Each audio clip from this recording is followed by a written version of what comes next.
Bom, e o nosso convidado dessa semana aqui no nosso talk show, no Day Show aqui do Natan, é o deputado federal José Ricardo. Eu tenho medo de falar o nome errado aqui, essa parte é em inglês, é Weidling? É Weidling? É, descendente de alemão. Ah, então é alemão, né, o nome, né? José Ricardo Eidling, né?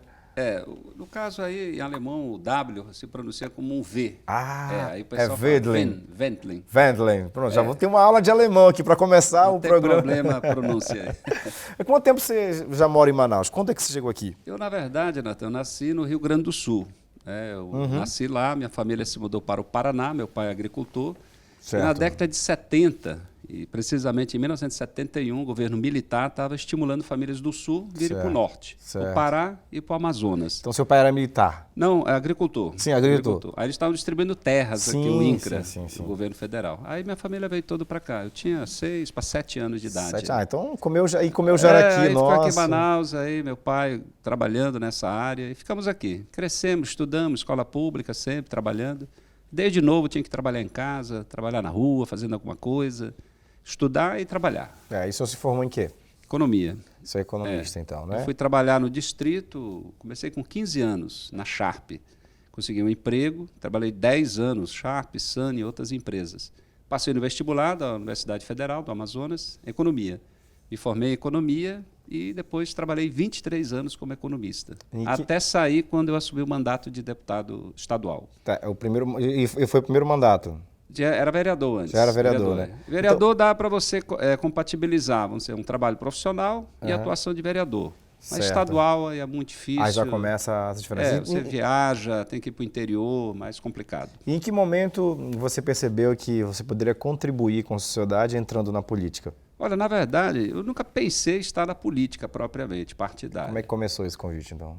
Eu sempre trabalhei ligado à Igreja Católica. Eu acho que o despertar veio por ali. Trabalhando em grupo de jovens, trabalho de formação.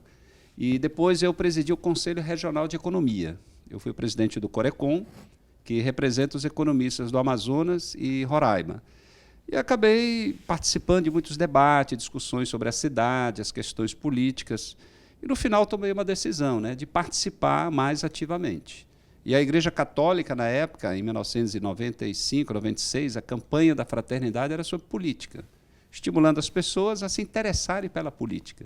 E eu acabei nessa história entrando, me filiando ao PT, ao Partido dos Trabalhadores, e estou lá até hoje, e participando da política de lá até hoje. E foi onde começou? Então foi o primeiro partido que o senhor participou, né? Primeiro e único. E o único até hoje.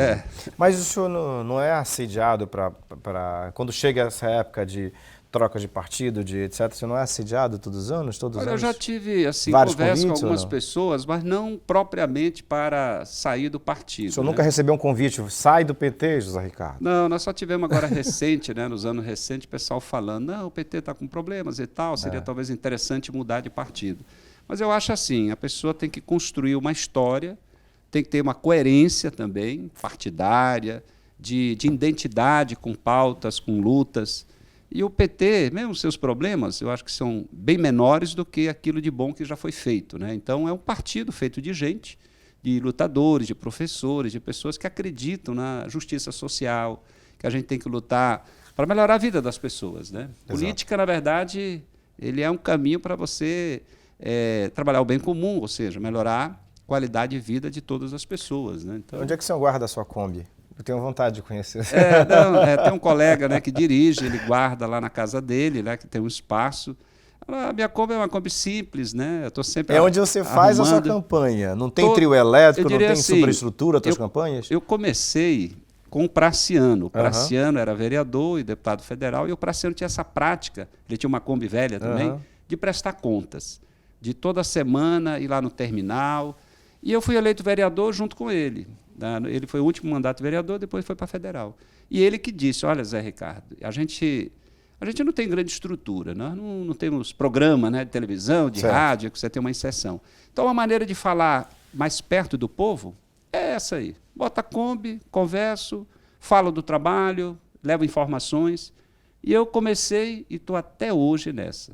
toda semana, sagradamente, dia de sexta e segunda-feira. Ah, então não é só no tempo da Não, campanha? não, é antes da eleição, durante a campanha e depois continuamos. Então toda sexta-feira, onde é que as pessoas vão encontrar você em cima da Terminal, por exemplo, hoje de manhã eu estava no Terminal 1, lá na hoje, Agostinho já Nery, teve, hoje né? cedo, 7 horas da manhã. Mas você procura um lugar assim, na Os sombra? terminais tem... Não, no sol mesmo, hoje de manhã foi no sol, que o sol desde cedo estava na rua. Meu Deus, que o homem é branco, fica Sol vermelho. e chuva. No meio da fala lá, às vezes chove, né? Agora vai chover menos por causa do verão, mas choveu, a gente continua, bota um guarda-chuva lá e continua. Aí você está ali prestando conta? Eu falo do trabalho da semana, é como se fosse um balanço da semana. Certo. Falo dos projetos, falo do momento político, econômico, informações sobre, por exemplo, agora o projeto da reforma da Previdência, né? Então você fala sobre isso, o que significa, e daquilo que você está fazendo. Isso, é prestação de contas. E o senhor é a favor ou contra essa Previdência? Olha só, eu acho que hoje a Previdência, a pessoa diz o seguinte, eu trabalho a vida inteira e no final eu me aposentar com um valor tão baixo, ganhar um salário mínimo, ganhar pouco, não ser reconhecido. O projeto deveria ser para mudar isso, para melhorar. Na verdade, não está. Na maioria das situações, o governo quer fazer um cálculo, na média você vai acabar perdendo em relação ao que está hoje. No geral, o governo quer arrecadar e, para isso, quer obrigar todo mundo a trabalhar mais tempo e contribuir para a Previdência durante mais alguns anos. Esse é o nó da questão, na minha avaliação, que eu acho que é injusto. E, por essa razão, eu não estou concordando com o projeto do jeito que está. E, pelo visto, vai continuar desse jeito e a tendência é eu votar contra. Entendi. Você já, inclusive, revelou o seu voto aqui. Não, já eu falo para todo mundo, não tem segredo, porque eu estou participando de vários debates em vários lugares. Professores, por exemplo, eles vão perder muito. O seu voto é contra por conta dessa sua opinião, né? Por causa do projeto que está lá claramente, ele não está favorecendo as pessoas, porque vai obrigar, por exemplo, se alguém tiver que trabalhar 5 anos a mais, a pessoa vai dizer, tudo bem, eu posso trabalhar 5 anos a mais. O problema é que tem que contribuir para a Previdência. E se você ficar desempregado e não conseguir mais um emprego? E se você já tiver acima de 50 anos, ou próximo de 60, próximo de se aposentar, e vai ter que trabalhar mais alguns anos? Ficar desempregado, quem é que vai empregar alguém acima de 50, 55, 60 anos de idade? Então, é um problema sério isso. Por isso que eu estou dizendo, como está, é ruim para as pessoas. Pode ser que corte alguns privilégios, você cria um limite para alguns cargos e alguns poderes, mas são poucos diante do universo da maioria da população que ganha menos, que acaba tendo uma penalização. E o decreto das armas, você é a favor ou contra? Eu não sou contra a pessoa ter uma arma. Hoje, a legislação que sempre existiu no Brasil permitia a pessoa comprar uma arma. Eu sou contra você, de forma indiscriminada, permitir que todo mundo comece a ter facilidade para comprar uma arma, pessoas despreparadas, muitas vezes, ou com a ilusão de que vai melhorar a segurança. Porque quanto mais pessoas armadas, maior o potencial de conflitos desnecessários e até mortes. Você imagine, né? Você briga com alguém, uma briga num bar, em um ambiente, né, festivo, ou na rua, um desentendimento no trânsito, e você briga, confusão, você pode até haver vias de fato, mas imagine, alguém ofende a sua mãe lá, aí você perde a cabeça, aí você se lembra que tem uma arma, tu vai pegar essa arma para né, se impor. Infelizmente, né, as pessoas têm uma reação que é natural, por um lado, e se o outro lado também tiver uma arma? Não, peraí, não vou ficar assim não, sendo humilhado. Então, assim, não adianta a gente achar que com mais armas nós vamos diminuir a violência ou mais segurança. Acho que a polícia tem que estar bem preparada, nós temos que cuidar da prevenção, temos que cuidar das investigações, para que você investigue, prenda quem cometeu um crime, para ele não voltar, né, quer dizer, não estar de volta nas ruas ou continuando nas ruas. E as armas, eu acho o seguinte, quem está preparado tem que, se quiser, pode ter uma arma. Tem requisitos, tem aspectos psicológicos. Você tem casos até de pessoas que têm arma em casa e acabam os filhos pequenos usando, né, e se acidentando e atirando sem querer. Eu acho que não é o caminho. Repito, se alguém quiser comprar uma arma, fica à vontade, mas não é a solução. E quem diz isso não é nem eu, mas são especialistas na área da segurança pública e a experiência de outros países. Você vê que na Inglaterra você tem policiais que andam desarmados. Olha o nível que chegou. Claro que tem uma polícia bem forte, eles também, para enfrentamento de situações e investigações. Nós temos que caminhar para um nível melhor, e não é a arma que vai resolver. Certo. Bom, o senhor recebeu, nas últimas eleições, 197.266 votos, um dos deputados federais mais bem votados aqui do estado do Amazonas. E como é a sua relação com os outros deputados? Não, a nossa bancada do Amazonas ela é pequena, né, diante da bancada de outros estados. Então, cada um é de um partido diferente, né, praticamente todos os 8. Temos 3 senadores, né? Então, nas pautas do Estado, né, que há necessidade, a gente está Esquece junto. Partido e Está foca todo no mundo defendendo, por exemplo, a Zona Franca de Manaus. Todo mundo defende a Zona Franca. Exato. Não importa se o deputado é apoiador do presidente ou quem é oposição. Só acho assim, nós precisamos, claro, defender de uma forma mais efetiva questões fundamentais. Por exemplo, investimento no estado do Amazonas. Então, eu acho que quem está mais próximo do governo tem uma obrigação maior de cobrar, né? Porque é a base de apoio, tem um trânsito. Mas, no geral, entre nós não temos nenhum conflito, porque estamos juntos, vários parlamentares, em mesmas comissões, por exemplo, a Comissão da Amazônia, que trata de temas variados da Amazônia e, portanto, do estado do Amazonas. Lá, olha, está eu, está o delegado Pablo, está o capitão Alberto, está o Marcelo, o Átila Lins, e eu acho que tem mais alguém, eu acho que tem 5 ou 6 deputados só numa comissão. Por quê? Porque todos temos interesse em defender a pauta do Estado. Da nossa região, né? Temos divergência em alguns outros encaminhamentos, né, de vários projetos que são debatidos lá no Congresso. E não temos nenhum desentendimento. A bancada ela é coordenada pelo senador Omar, né?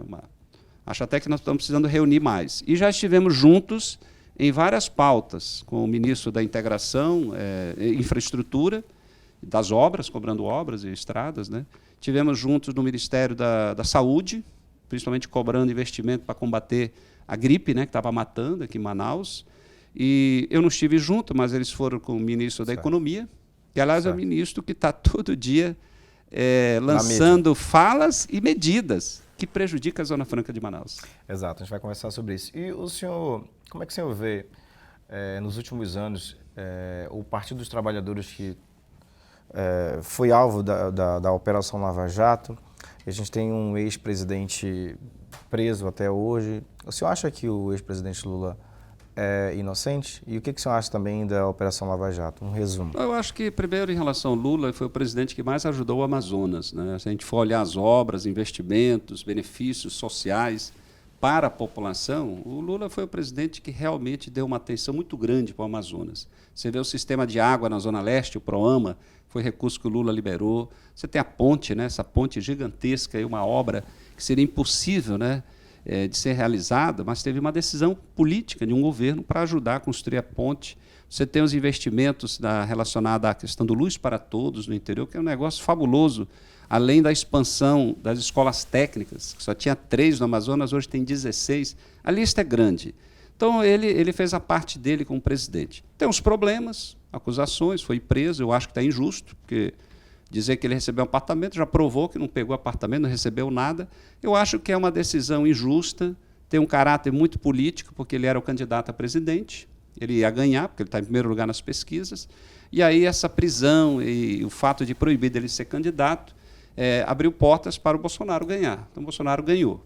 Hoje se critica o Sérgio Moro, porque agora está sendo mostrado, né, no vazamento das mensagens entre ele e os procuradores, que foi feito de uma forma para tentar realmente condenar o Lula e impedir que ele fosse candidato. E a prova é que ele é agora ministro da Justiça do candidato que ele ajudou e inviabilizou o adversário. Então, esse é o aspecto que está sendo debatido no Brasil inteiro, julgamentos... Mas essa opinião, deputado? Não, acho que os fatos e os documentos provam isso, ou seja, não tem nenhum documento, nenhuma prova da culpabilidade dele. Na questão política, nós temos embates políticos no Brasil inteiro, né? Quem está no governo tem um ônus muito grande, que é cobrado e questionado. E quem não está, cobra, fiscaliza, etc. Nós tivemos, na época, Fernando Henrique Cardoso, né, um processo de privatização muito grande no Brasil, e tem reflexos até hoje ainda. E o atual governo está começando a intensificar privatizações também. E isso é ruim para o Amazonas. Querem privatizar os Correios, que atua no interior do Amazonas, querem privatizar aqui a Infraero e o aeroporto, que gera lucro, né, para a União, porque o aeroporto é lucrativo, querem privatizar, e já começaram, e já praticamente está concluído aqui no Amazonas, a área elétrica. E eu acho que isso vai ter reflexo muito grande para nós, porque são áreas estratégicas. Energia, por exemplo, no exterior, o pessoal não deixa na mão da iniciativa privada. É o poder público, para poder garantir energia para o desenvolvimento, né? Mas o PT teve os seus erros, mas, como eu já disse antes, os acertos são maiores. E a gente está tocando para frente. E na última eleição, no ano passado, nós tivemos aí a eleição de vários governadores. A maior bancada de deputados federais é do PT, elegeu uma boa bancada de senadores e levou um candidato para o segundo turno, que foi o Haddad, né? Porque ele estava com 4% no meio da campanha do primeiro turno, chegou no segundo turno e teve essa votação extraordinária de mais de 40 milhões, né, de votos. E o PT tem um candidato à prefeitura ano que vem, em Manaus? O ano que vem a eleição municipal ela vai ser diferente, porque não vai ter as alianças proporcionais, ou seja, cada partido já tem tem que essas lançar, mudanças valendo agora. já está valendo para a eleição, ou seja, a lei eleitoral determinou que cada partido tem que lançar a sua chapa completa para eleger vereadores. Não tem mais aliança entre partidos para vereador. Então, há uma tendência de ter muitos candidatos a prefeito. O PT vai ter candidato a prefeito. É o senhor? Nós vamos definir o ano que vem, porque tem um calendário a ser obedecido. Interno nosso, partidário, e o do próprio Tribunal Superior Eleitoral e o TRE. Então, no momento em que internamente nós começarmos a debater, nós vamos definir a estratégia. Nós já vamos começar esse ano fazendo seminários para discutir a cidade, para preparar propostas para um plano de governo. Isso nós vamos começar agora. E se o senhor for pré-candidato à Prefeitura de Manaus, o senhor vai continuar fazendo a sua campanha na Kombi, se for? Bom, a Kombi ela é um instrumento de prestação de conta, né? No período da campanha, claro, é utilizado para você dialogar com as pessoas para levar suas propostas. Mas fora o período eleitoral, que é o principal, antes e depois, eu estou permanentemente nas comunidades para levar as informações e debater os projetos. Porque é importante as pessoas saberem, você como político, o que você está defendendo, o que você está fazendo. Muitos políticos são acusados de que eles só aparecem na época da eleição. Exato. E eu estou permanente. Acabou a eleição, no dia seguinte eu já estava na rua agradecendo os votos e já falando dos planos, das ideias, né, como deputado federal, e ouvindo. Porque, Natan, o importante é que, quando você realiza esse tipo de atividade, você recebe também muitas sugestões. Eu recebo muitas ideias. A maior parte dos projetos que eu dei entrada na Assembleia Legislativa e como vereador, e agora já dei entrada em 3 projetos, vem de propostas que eu recebo da sociedade. Okay. Dos professores, da educação, da área da saúde. É um processo participativo. Eu acredito muito nisso. Acho que a gente tem que ouvir as pessoas para poder daí encaminhar o que é adequado. Fantástico. E um bom governante, um prefeito, precisa ouvir também as pessoas, né? E, para a gente encerrar, é que seu nome aparece nas pesquisas como pré-candidato à Prefeitura de Manaus. O senhor acredita nas pesquisas que estão na rua? As pesquisas elas são importantes porque elas mostram, naquele momento, o que a sociedade está pensando. Então, hoje, na pesquisa, se hoje esses nomes são colocados na pesquisa fossem candidatos, esse seria mais ou menos um retrato da ideia e da preferência da população. As coisas vão mudando, né? Cada mês tem novidades, tem pessoas que são citadas, mas talvez nem sejam candidatos, pode surgir outros nomes. Então, as coisas vão se definir melhor no ano próprio, no ano da eleição, e no período próprio, quando começa o processo de pré-campanha, que a legislação permite pré-campanha. Antes era mais complicado. Mas agora alguém que pretende ser candidato, não pode falar. Ele já pode falar e dialogar com a sociedade. Ele não pode pedir voto, ele não pode dizer que é o candidato, aquele negócio todo. Mas ele pode falar das intenções, das ideias. E anunciar que é pré-candidato pode? Não, como pré-candidato, qualquer um pode ser citado, né? Mas ninguém é pré-candidato, oficialmente, porque o partido decide. Muito né? bom, muito bom. Bom, tive o prazer de conversar aqui com o deputado federal José Ricardo, o deputado federal mais votado na última eleição aqui no Amazonas. Gostei muito de conversar com o senhor e de lhe conhecer, que eu não lhe conhecia, e as portas estão abertas aqui do nosso programa. Se o PT tiver um candidato, que com certeza vai ter um candidato à Prefeitura de Manaus, será um prazer receber com certeza esse candidato aqui. Tá bom? Se for eu, a gente vai estar por aqui dialogando, né? Aí, né?